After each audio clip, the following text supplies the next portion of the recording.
So, if you can tell by that little sequence, today we're going to be talking about everyone's favorite topic, gear. Roll that intro.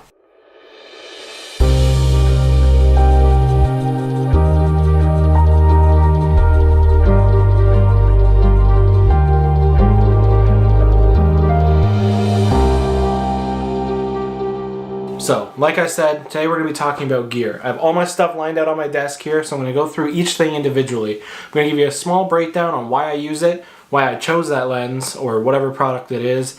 I'm also going to try and leave everything in the description below so you can see exactly what it is and you can pick it up if you're interested. So, for starters, I'm going to talk about something pretty big. This is the bag I'm currently using. Now, to be totally honest with you guys, it's a little overkill for me. I don't need something this big, but it is what the school provided. It's a low pro bag. I'm not sure the exact model. I will have it in the description below for you to check out. This thing's got quite a bit of room. I mean, it's got pockets in the front where I can hold little things, like little packages. It's got a top. You put extra sweater or something in there. It's a great little spot. Down here is where all the camera gear goes. So it's fully modular, which is really nice. You're able to you kind of swap it out and switch around what you need depending on what gear you've got. Right now I have a few different spots for my camera, my film camera, and my different lenses. It fits everything perfectly. So, I mean, I don't plan on upgrading anytime soon or switching it out. Maybe something a little smaller in the near future though. Next thing I use is actually one of these. It's one of those travel shower bags that you get when you buy like a travel soap and shampoo and everything. I emptied it out and I'm using it for a bunch of extra little pieces. I have like a hand strap, my Peak Design pieces, some cables, batteries. It's got a little bit of all the extra stuff that I need in there. I usually throw this in my bag just so it can carry all the extra stuff that I don't generally use too much, but it's good to have just in case. Next is a Delkin Device SD card holder. Now, it's pretty full right now. I have it sorted by the speed and size of the memory card. And usually whenever I finish, I just take one and I flip it upside down. That way I know this is full, can't use it again, and to empty it out or keep it as a backup. Next, I'm going to talk about lenses. Now, this is the first lens that I picked up for my Canon. It's the 51.8. It's a nifty 50, super cheap, does the job incredibly well. It's like 180 bucks, you can't really go wrong. Shoots at 1.8 and it's a prime, so it's really sharp. They do also have their 1.4 and their 1.2. I don't really plan on upgrading it anytime soon, so right now this holds a spot in my bag and it does the job incredibly well. Next is my other prime lens. Now this is the Sigma 35 1.4 art lens. This lens is incredibly sharp. A lot of people complain about having issues with the lenses. Thankfully I've had no problems yet.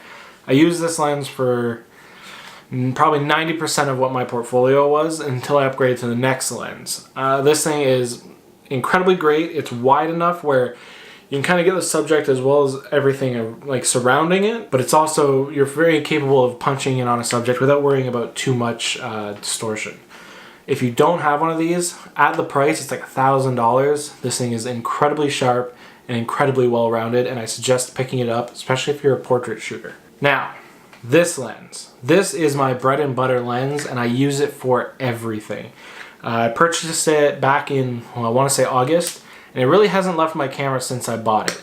It replaced my Sigma 35, which I do use from time to time now. This is the Canon 24-70 2.8 L lens. It is super versatile. The range of 24-70 is perfect for anything. You can zoom all the way in to get those really close shots with a nice compression. You can keep it nice and wide for landscapes or anything else. This lens is the best investment you can make. It's at 2.8 all the way through. You get nice depth of field. You get nice low light performance. You can't go wrong. It is a little pricey, so you can always pick up a Sigma, or even Tamron has their G2 version, which is pretty dang good. I would recommend this if you want something that's versatile that you can throw on your camera and take anywhere for anything. Obviously, it's not going to be as sharp as a prime, but I absolutely love this lens. And that brings me to my last lens. This lens right here that's on the camera right now is the Canon 16-35 f2.8. Now it's the version 1, which is fine enough for me. I don't really use it too much other than for these videos, which it's on a tripod, so I don't need to worry about stabilization. And it's also going to be used for when I go out west for my trip. It's going to be really nice for those wide vista landscapes. Now, the few lenses that I do want. I actually did have a 70-200 2.8 for a little while. Realized that it was really heavy.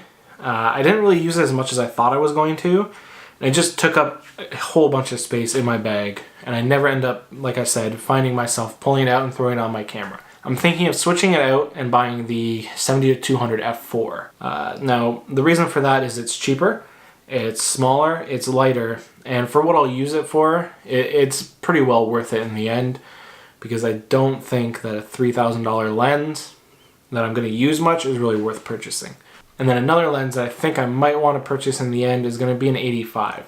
I've always been more of a wide shooter, and I feel like something like an 85 is going to be a little more punched in. It's going to force me to kind of get out of my comfort zone. It has incredible depth of field, it has incredible compression.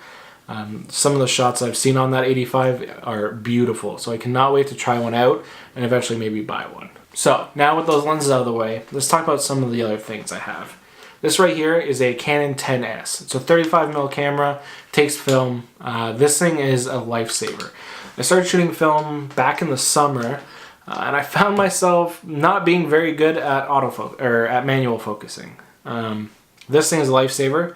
It takes all my EF lenses, so I can use my 24-70, my Sigma 35, my 51.8. It takes all of those lenses, and it has autofocus built in. I just ran my first 2 rolls through it, sent them out. I'm hoping to get them back soon. Love the camera, love shooting with it, so I'm really hoping that those rolls come back looking good. And then on top of that 10S, I've got this, the Canon AE1. This is a perfect film camera for anyone getting started. Like I said, I'm not very good when it comes to manual focus. This thing is making me and forcing me to learn it a little bit better. I don't have any on me right now, as I've sent out the rolls that I do have, and I need to buy some more. But I have a few stocks that I really like shooting. One is Portra 400. It's incredible for just about everything. The colors are wonderful, the skin tones are wonderful. It's just an incredible stock all around. I also like using Fuji Pro 400H. It's not too bad, it's fairly similar. In my fridge I also have 2 rolls of Ektachrome, which I'm really excited to shoot once it's a little nicer out. It's a 100 speed film. There's not enough sun out right now to really make it worth shooting, but I've heard that that is incredible, and now that Kodak's brought it back, I cannot wait to shoot with it. So now we'll get to this wonderful setup that I've got right now. Like I said, I have the Canon 16-35 on the camera. I have a Rode Video Micro. It was fairly cheap, and for what I was using it for, it does the job perfectly. I have a Godox, I think it's a 160 LED panel. It's a bicolor, so it changes color, and it has a decent range of brightness as well. It's on a Cameron, it's just a cheap Cameron light stand. And then all of this is on my Canon R. Funny story about the R. I actually had a 5D Mark III originally. I then upgraded to a Canon R. Had the R for, I don't know, probably a month and a half, and then returned the R, or got rid of the R, and bought a 5D Mark III back.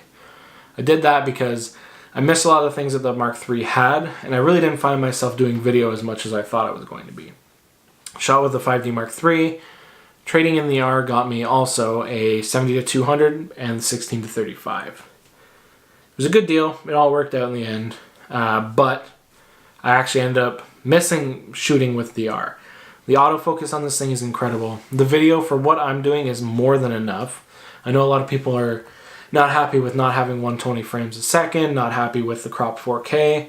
I don't really plan on shooting 4K, and 60 frames is more than enough for me. So, like I said, this camera does it all for me. It's perfectly fine, and I'm loving it right now. I'm hopefully going to try out the RP soon. Doesn't really appeal to me as much. The price tag is incredible, but the specs are not quite there. So Canon's kind of fallen behind, but we'll see how it turns out. And then finally, let's talk about editing and hard drives. Now, my main editing machine is this right here. It is a iMac 27-inch. I think it's a 2018 model. I'm not 100% sure on that, but it does the job perfectly. I haven't had any issues with it slowing down. It edits the photos fine. It edits my videos fine. I love this thing. Editing on a 27-inch screen versus a MacBook screen is a whole new world.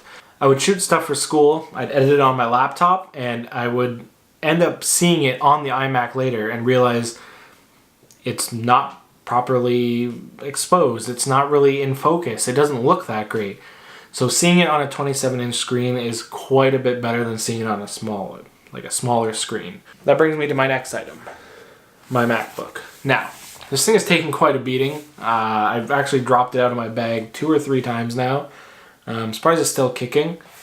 It does a job. I mainly use it for like watching videos or writing things out or just planning, maybe small edits on my website and doing like blog posts and whatnot, but that's about it. I don't use it for editing too much because generally if I'm editing, I'm right here in my office using the iMac. Now, let's talk about hard drives. This is my main hard drive right here. It's just one of those lacy rugged drives. It is, I think, 2 terabytes. I work off of this, I travel with this, everything I do is on this hard drive. I then have backup drives. I have a Western Digital, 2 Western Digitals, and a Seagate. I didn't know that Lacy was bought out by Seagate. The big thing is Seagate has caused me nothing but issues. I think I've had 3 Seagate hard drives go, and I'm just waiting for this thing to fail. A lot of people swear by this hard drive, but starting to get a little worried. Anyways, that's about it. That's everything that I use on a daily basis for photo, video, anything like that. As always, I'm always open to any sort of comments or anything that you have. Any questions, concerns, feel free to leave them in the comments below. And also, don't forget to check out my Instagram, website, Twitter, all of that. You can follow me over there, and I've always got new content coming. So, thanks for checking out the video, and I hope you have a great day.